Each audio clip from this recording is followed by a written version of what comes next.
Soyons saints, en partenariat avec Magnificat. En ce 17 novembre, nous souhaitons une sainte fête aux Salomé et aux Élisabeth, dont nous allons découvrir la vie. Élisabeth de Hongrie, aussi connue comme Élisabeth de Thuringe, est une princesse hongroise née en 1207. Elle est fiancée à 4 ans et mariée à 14 à Louis IV de Thuringe, ancien État du Saint-Empire romain germanique. Les deux époux connaissent 6 années de bonheur, s'aimant sincèrement et essayant de vivre sous l'idéal de vie franciscain.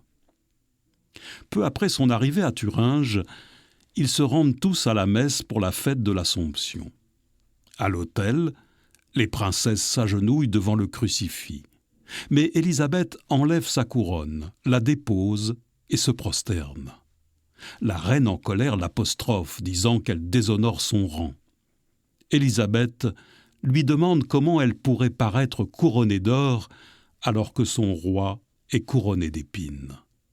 Elle ne la remettra qu'à la fin de la célébration. Élisabeth descend également souvent du château vers la ville par un sentier afin de soigner les pauvres et leur porter à manger. Ces actions sont peu appréciées par sa belle famille.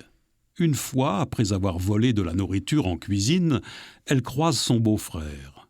Il lui demande de lui montrer ce qu'elle a dans son manteau, et elle lui répond que ce sont des roses. Il insiste d'autant que ce n'est pas la saison. Élisabeth finit par déployer son manteau, dans lequel apparaissent de magnifiques roses à la place de la nourriture. En 1227, Louis décède de la peste. Elle a 20 ans et refuse d'être remariée. Sa belle famille, qui ne l'apprécie guère, la chasse avec ses 3 enfants, qui seront finalement élevés par la famille ducale. Élisabeth répond alors à l'appel d'une vie de pauvreté. Elle consacre sa vie, ses biens, aux pauvres, fait construire pour eux un hôpital. Elle marque chacun par sa grande joie qui semble inépuisable jusqu'à sa mort à seulement 24 ans. Seigneur, tu as donné à sainte Élisabeth de Hongrie de reconnaître et de vénérer le Christ dans les pauvres.